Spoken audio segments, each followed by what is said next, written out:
From our New York studios, let's go inside her story with Jackie Reed. Good morning, Jackie.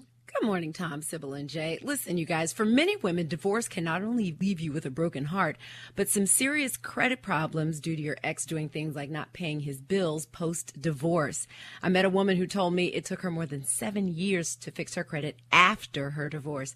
But there are ways to protect yourself. I'm going inside her story with credit repair specialist Paul Oster, who is the CEO of Better Qualify. Good morning, Paul. Listen, now I would think it's during the marriage that a spouse can do the most damage to your credit, depending on what accounts you share.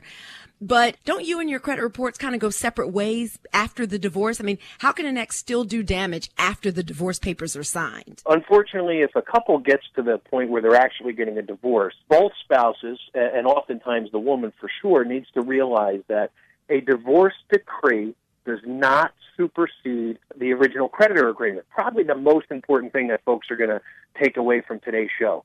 What that means is if a judge orders a spouse to pay all of the credit card bills and their joint accounts, and let's say there's $100,000 worth of debt in those credit card bills, and the woman says, okay, well, if he's going to pay that, and that offsets some of the other monies in the marital settlement agreement, she doesn't take as much from a savings account or a 401k because he's responsible for $100,000. If he does not pay, she is ultimately responsible in the eyes of the creditor. And it's an amazing thing. They don't care what the judge says. If you have joint accounts, it is imperative that they get closed immediately, they get separated, and they get paid. You cannot take his word for it. Obviously, if you're going through a divorce, there were problems already. We see the damage every single day, and I listen to women pouring their hearts out, but the judge said. And it's an amazing thing to me that more people do not realize that. Now, is it mostly women that you hear from in these types of situations? Because a lot of women still let their husbands handle the finances and really don't get involved in that. Do you still see that happening? Very large percentage of our clients have come through a divorce, and oftentimes it's the woman who suffers more. Maybe she only has the joint accounts with her husband, and her husband may have other individual accounts. And once the divorce goes through and those accounts get closed or they go into default, now it's a tremendous undertaking to try and reestablish the credit, settle the debt, and move forward in her individual credit life. This may sound crazy, but what happens to the credit if the couple decides to get back together? Then they would both be responsible at that point in time. It won't get any better. No.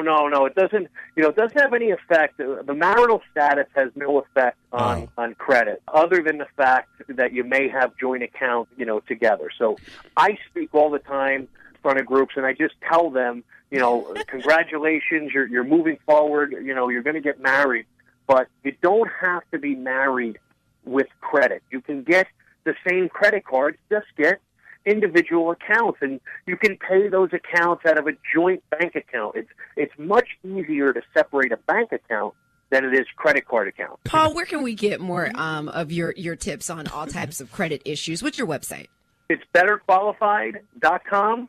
Paul, thank you so much. All right, ladies. It's cheaper to keep them. You said it, not me, Tom. .com. Paul, do you think prenups are smart?